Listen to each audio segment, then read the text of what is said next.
Hey Josh, welcome back to our webinar for the first exam, the speaking part.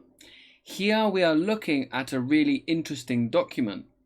We are looking at the guide that examiners use to mark you. So this is a really important document. Yeah, I think it's really important to know what's going on. You need to know what the examiner wants, what they are looking for, because if you just don't know your objectives other than speak well, you should be aiming to do these things at a high level and knowing what the examiner's looking Yeah. for. Well, I imagine that any student will want around a 4 or a 5. So basically the highest section. So really we're only going to speak about section 5 going across. Okay, so in this guide you have 4 sets, and let's begin with the first one. So in grammar and vocabulary, I think we can see something really interesting. You need to show some control over simple and complex grammatical forms. There's no need for mastery. There's no need to be a magician. If you use some complex grammar, you've got top marks. That's it, just using some variety. If you are only using the present tense and the past simple, that's not enough. I think for B1, an examiner once told me that you only need to use 3 tenses to pass. Okay, this is not B1. So you need more than 3 tenses. And so if you are using a third conditional sentence, you're already using 2 tenses and a complex structure. So if you use that and a second conditional and a present perfect, you've got 5 or 6, you're doing well. So make sure you have variety. Good point, Josh. I completely agree with you. Something else is that you need to be using a wide range of vocabulary. What is a wide range of vocabulary? It's difficult to define. But as we said, using specialist vocabulary, using a specific word for a specific object is fantastic. And as you can see here, if you compare 3 and 5, the difference is, can you give a wide range of opinions or just a range of opinions? So I think basically use good vocabulary and you're good. If we look at discourse management is how you connect your sentences together. And so if you want a good mark, try not to hesitate, but you can still have some hesitation. Also, it seems quite simple. Make sure your contributions are relevant, your ideas are clear. If you use connectors, for example, whereas in this picture, blah, blah, blah, in the other picture, blah, blah, blah. If you use these constructions, you won't get lost. Exactly. So on the one hand, I think this, while on the other hand, I think that. That is giving structure to your answers. And that is what is considered to be good discourse management. I agree. And I think this section is quite easy. Use connectors. Don't hesitate too much. Don't hesitate a lot. And you'll get through this section fine. Yeah, no, and I also think try to be gradual with your ideas. Don't go from one idea to another very, very quickly and erratically.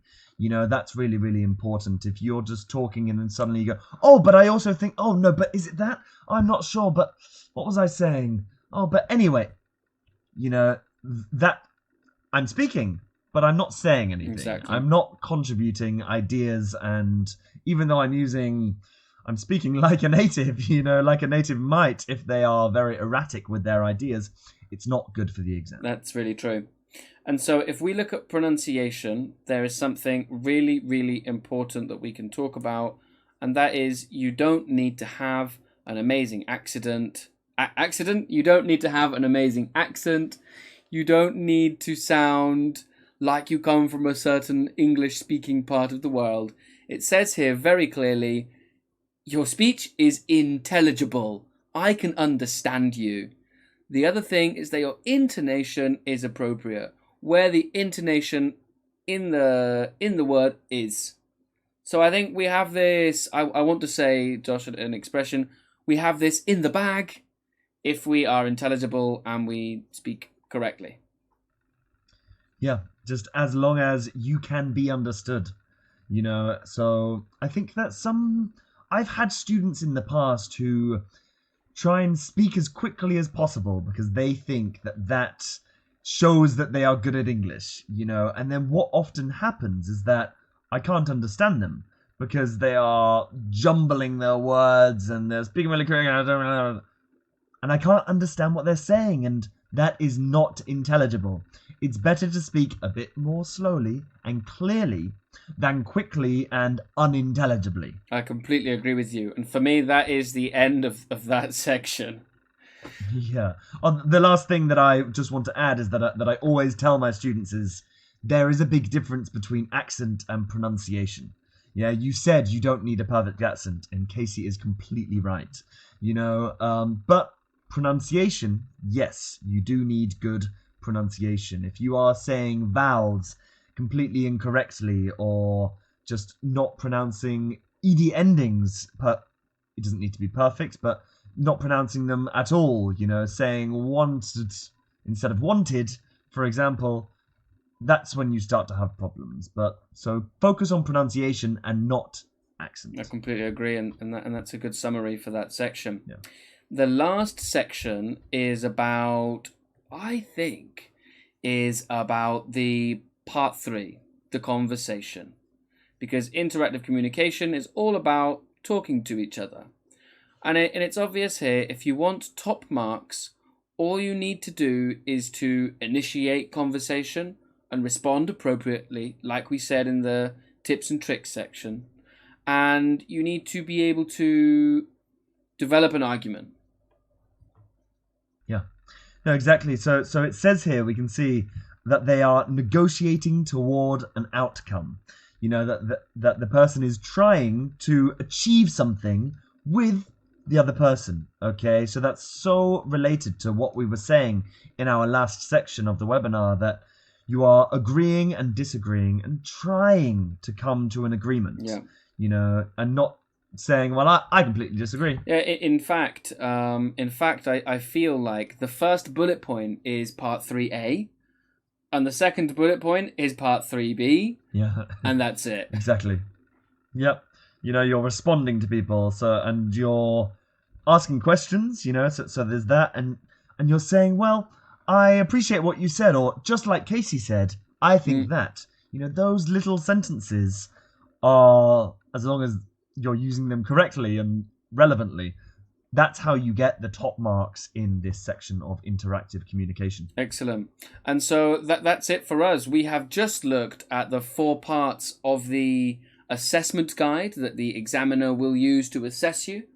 And I think we've given some really interesting tips, some really useful tips on how to speak correctly, and hopefully we've removed some doubts that you have about the exam. Well, definitely, I think that was useful, and hopefully people understand what their objectives are now. Well, thank you for your time, Josh. It's been really nice to have you here, and I will see you in the next section. Thank you. See you there.